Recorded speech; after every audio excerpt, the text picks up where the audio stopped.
So we have a 2011, 2010, 2011, 2012.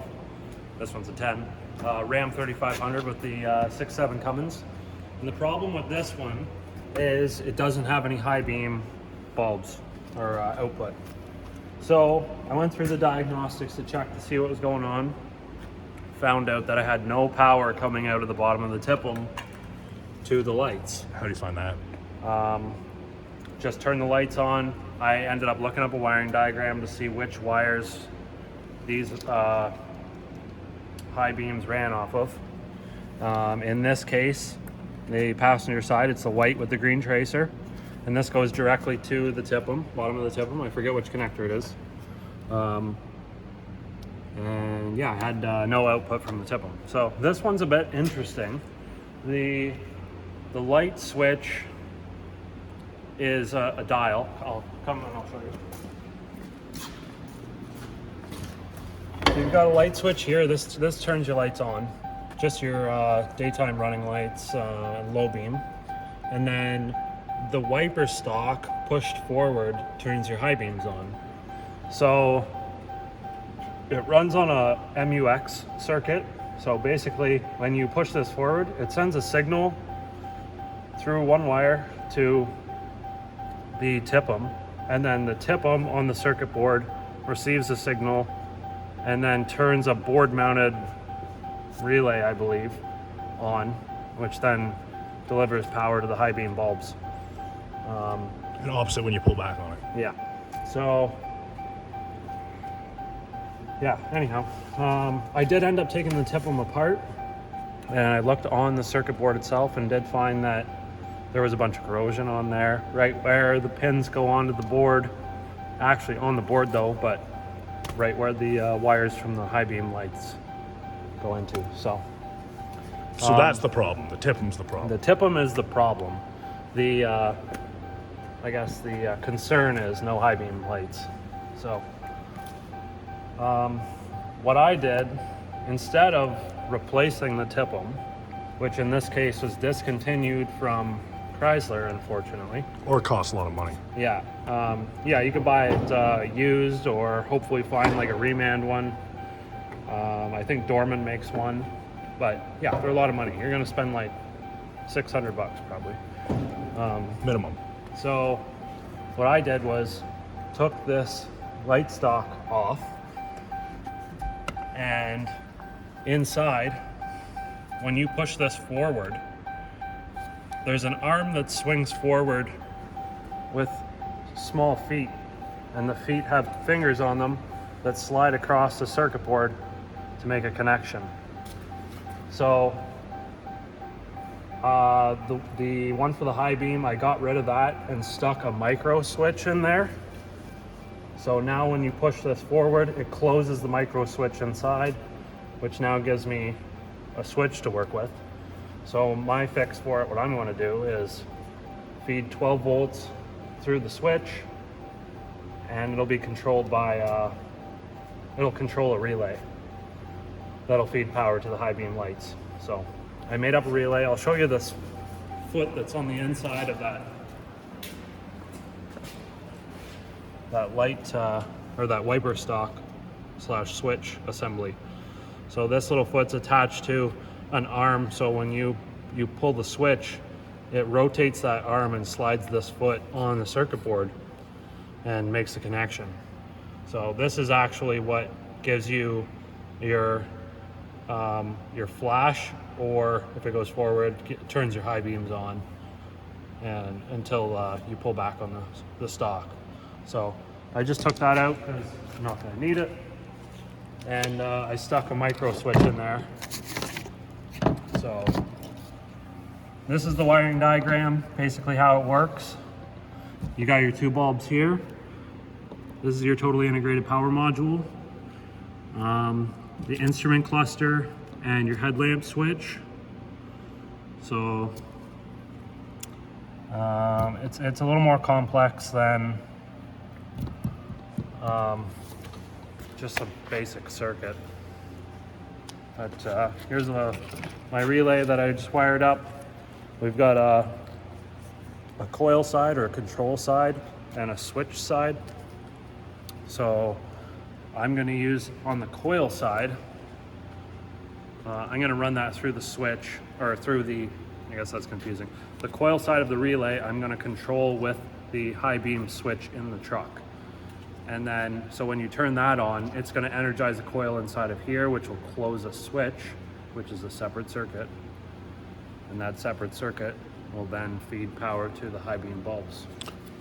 Do you have another one of those switches that you put into the... Like one of those light stocks? Yeah. I don't.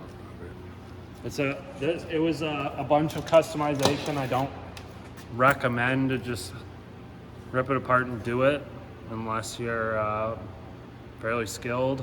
It was a bunch of customization, a bunch of work to do it. But the only reason that I chose to do it that way was so that I didn't have to stick a toggle switch on the dash, or like drill a hole into the dash.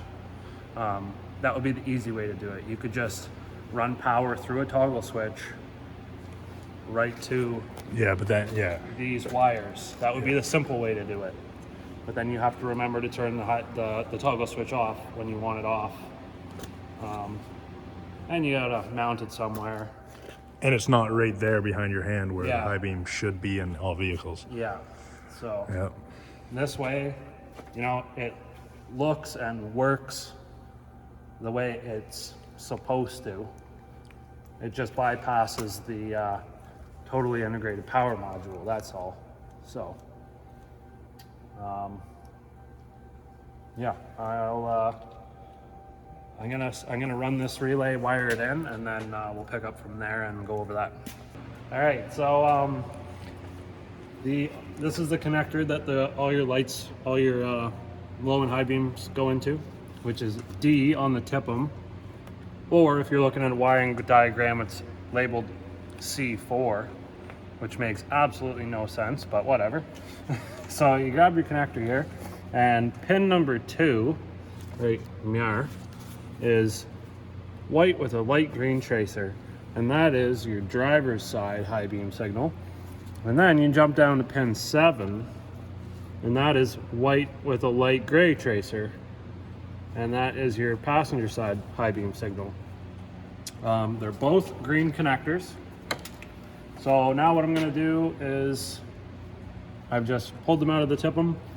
These wires go right to the connector for your light bulb. So I'm going to take these off, plug this back in, and then I'm just going to wire up that relay. All right, so for those of you who just want to make your high beams work and bypass the TIPM, this is what you're going to do. Like I say, pull this connector off. You're going to take out or cut pin 2 and pin 7. Tie those wires together. I'm just going to add a wire so I have some extra length when I put the TIPM back in. Then you would run this to your switch inside if you're running a toggle switch or a button, and then from the button to a fuse, don't forget your fuse, and then to power. But I'm gonna continue on and show you how I'm gonna wire it in with the relay. But yeah, right now, I made sure that I tied both of my headlights together. They're on separate circuits going to the TIPM. But I'm gonna tie these together. Good old fashioned wrap them up and heat shrink them, because work truck, that's why. Okay, so we've got our relay. One's gonna be feeding power to the light bulbs, and then we need power on the coil side of the relay. So they're both going to positive on the battery. So instead of running 2 wires through the firewall to the battery, I'm just going to open up this wire and tie the black wire into it. I don't know why I made them black and red when they're both power, but it doesn't matter. I labeled them anyways. So I'm just gonna chop this wire, strip it,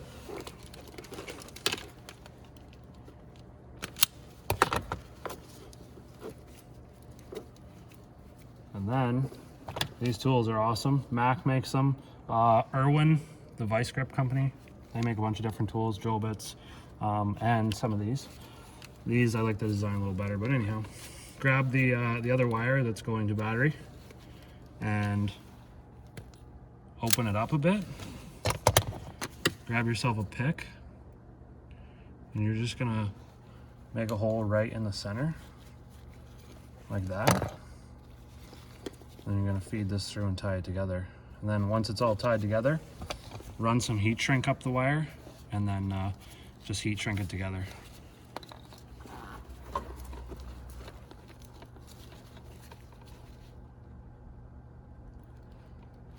Yeah, I gotta make that a bit bigger.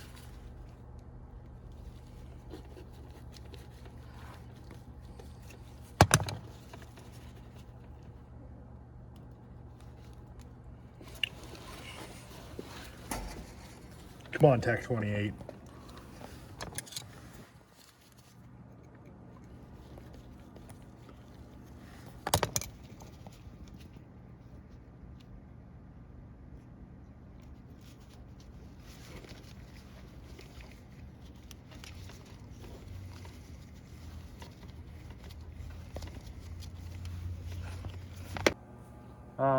So one thing when you're taking these out, there's this square nub that goes through a little white lock.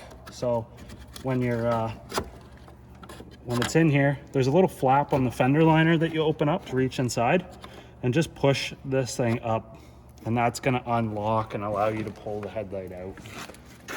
Otherwise you'll take this 10 mil and this 10 mil screw and be fighting it, trying to get the thing out. It's not. So we got everything hooked up.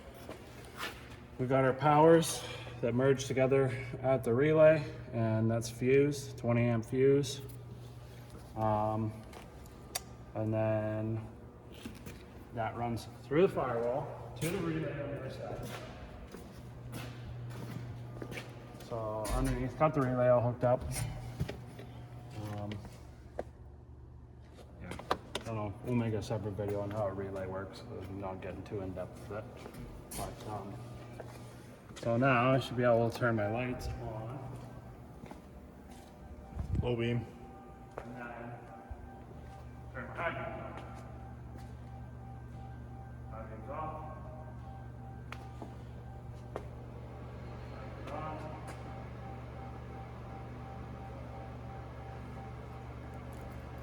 Cool. Anything else to say? Not really. If you go to take these covers off, they're T20. All right. Like, Yep. comment, subscribe. Like, comment, subscribe.